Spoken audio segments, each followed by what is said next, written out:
अगोदर तुम्ही कशी उठायची, शाळेत जायची, तिथनं यायची, परत ना रानातच कामाला जायची, यायची, जनावरं होती ती अशी दूर माळाला यायची इथं.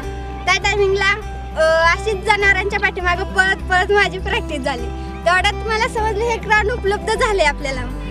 त्या टायमिंगला मग मी ह्या ग्राउंडवर यायला लागल्यानंतर मग माझी जास्त प्रगती झाली.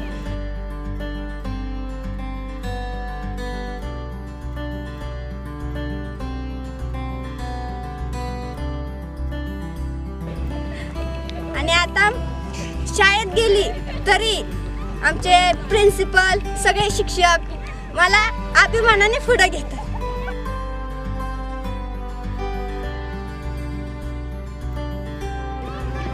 तरी इथं सध्या सगळी सुविधा आहे, तरीही आम्हाला शूज उपलब्ध पाहिजेत. शूज, किट आणि कोच हवे.